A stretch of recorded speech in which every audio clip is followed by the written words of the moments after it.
All right, welcome to AgencyRise, the podcast where digital marketing agencies rise together.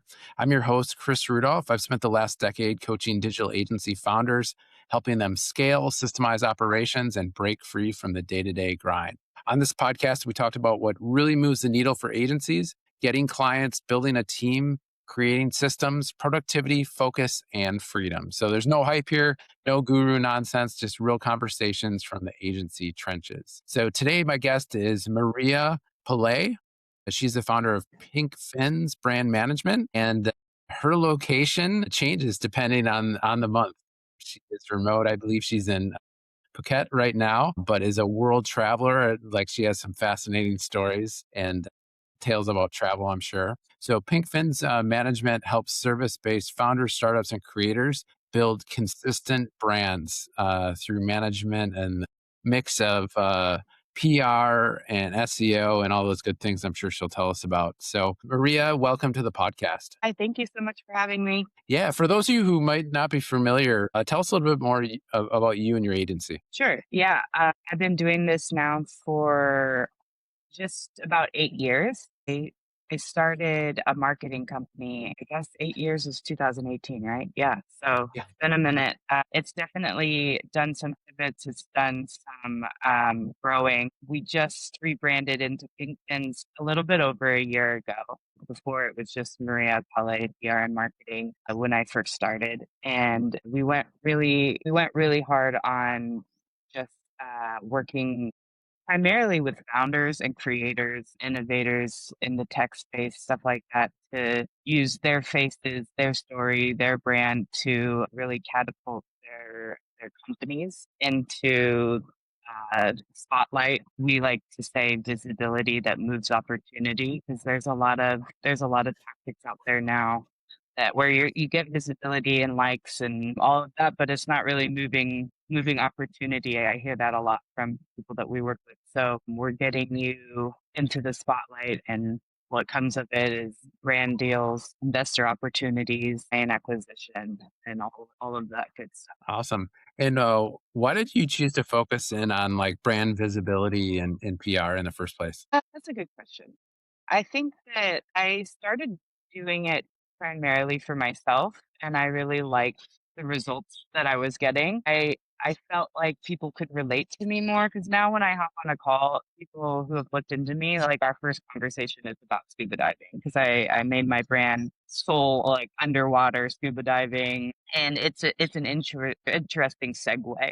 Oh, that's so cool. We get, oh, I'm a diver. I'd never dive, but I was scuba, or I skydive, and I was just like, yeah, that's no, I'm not going to do that. I'm happy for you. And it's a good segue into conversation that breaks the ice. I, my background is out of college. I started working for Airbnb, and so I learned a ton about marketing and positioning and messaging and all of that. And I just, once I saw what I could do for myself, I was, this is what I want to do for others. This is the approach that I want to take, because I feel like it's easy to see the results, so you don't have to question whether it's working. Yeah, for sure, for sure. Looking back over the years, like what's been some of the biggest drivers of your agency's growth? Yeah, so it's been interesting, because I think at our peak, it kind of was right around COVID time, and so we were pretty much, we were doing some of what we're doing now, but we were doing mostly kind of PR for restaurants, and restaurants obviously took a very big hit during that. So we kind of pivoted, and we helped restaurants that could kind of pivot into like more e-commerce, take some products, start selling kits online, start selling, like we did a lot of sourdough starter kits that we sold during COVID. Those did really well, but that hit a plateau. Um, and a lot of people didn't end up making it. So we got an opportunity from a referral to start working in gaming and which seemed a little bulletproof, I guess, from how they kind of skyrocketed, because people had a lot of time at home, so they were playing games, they were, Hmm. able to do kind of these things, I guess. And so we kind of went head first into that. And so that's primarily who we work with now. It's founders of tech companies, founders of AI, founders of game consulting companies, stuff like that. So it changed pretty drastically because we were pretty much just food and beverage, and now we can service a lot of different clients. I would say that definitely our approach is a bit different now, just because we serve different people now. Okay. And over the years, like, what's been one of the most painful lessons that you've learned the hard way? Yeah, I guess the most painful lesson I think I'm just now getting it. I think the last 2 or 3 years of my career as an agency owner, however you wanna say it, has been just the power of your mind, the power of mindset. I think I had this thought that I needed to be in this for notoriety and money, and um, it kind of just drove me crazy. I was working a lot. I wasn't enjoying my life around me. I definitely was burned out. I didn't have a great attitude about, I think COVID was hard for all of us, right? But I think that I was, instead of being like, okay, this is like where we are, I felt personally victimized by it, right? And so I had to do a lot of work, and that's when I started traveling. I just couldn't do the grind anymore, I guess you could say. And I think I was telling you over the last like 3 I guess started traveling right after COVID, but I started really traveling like 3 years ago.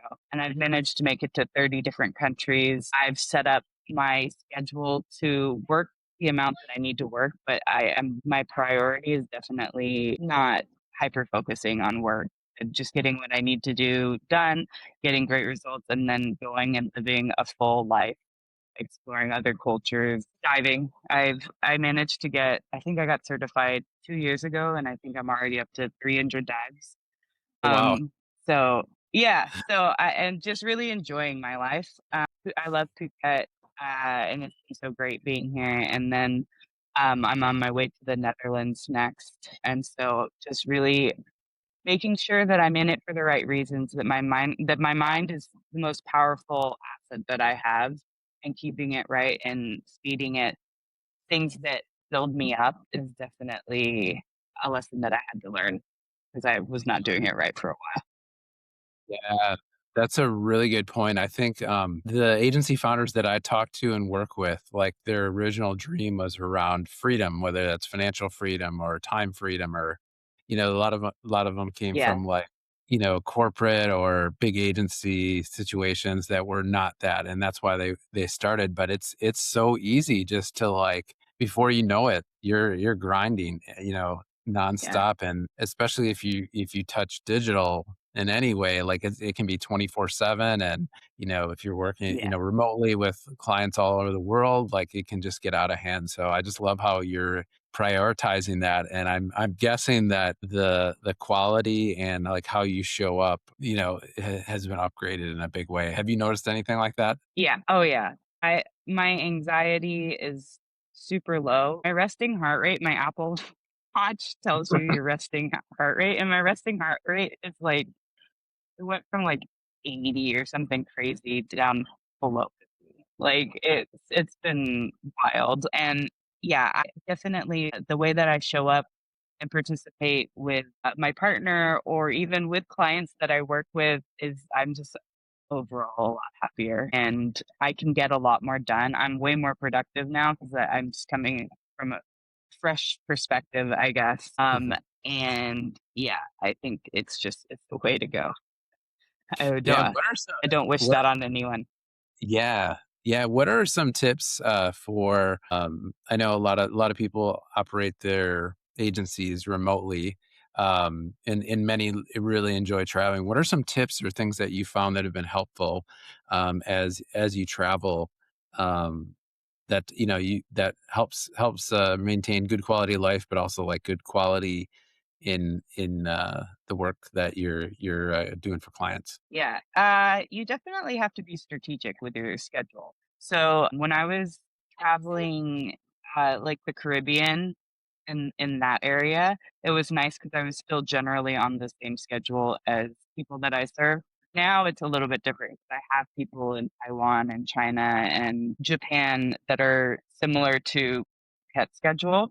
And then I have some people in Europe and I have some people in the US. So I'm just really like conscious of when I can fit them into chat. I think I've gotten my schedule really good now. It took a little bit to figure out a flow, but I use Notion. Notion, like I have this has like a scheduler, and it's been really good, and that's just what I like. But also getting up and not working, like a lot of times I would be in a hotel room or something, and we're not working from bed.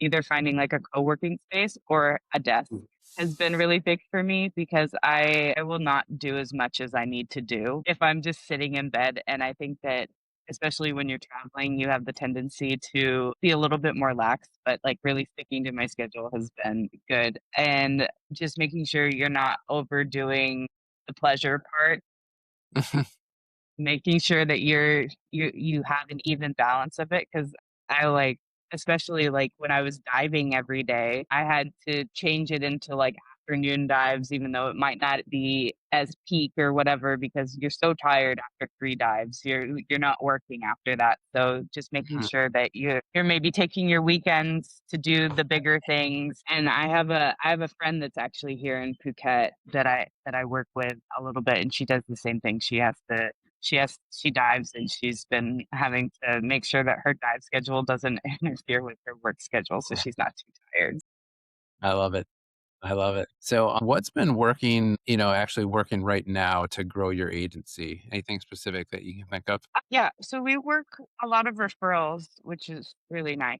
A lot of our clients send referrals, so that we've been growing that way. And then cold outreach is not dead. I use Instantly a lot, and it's really great. Like we build a really solid pipeline with it, and some LinkedIn. We do ads, like some ads, not right now, because we're not like we will onboard, but we're being like really strategic to who fits into our schedule right now. So we're kind of doing more just checking in with people we've talked to, seeing if we can bring someone on strategically. We've really been under. We know that working with everyone is not practical, Mhm. so we do a lot of vetting before and we make sure that it's a good fit first. So we do a good job of getting people to our website, checking out who we are, having conversations with, I guess mainly referrals, email, and LinkedIn. To answer your question, but O- making sure that it's a good culture fit, a good personal fit, actually Okay. onboarding. Okay. And what trends are you leaning into over the next year? Well, I wouldn't say I don't super lean into trends. Like I do, I do like all the new tools that are coming out. Like I'll try every single one of them. But I I really just think that anytime I onboard someone, I have to really sit down, think what's going to work with them, and like put. For everyone tuning in from the gym, in your car, or at your desk, thanks for joining us. If this episode was helpful for you, be sure to subscribe and share it with another agency founder who could benefit from it, because agencies don't rise alone, they rise together. This is Agency Rise.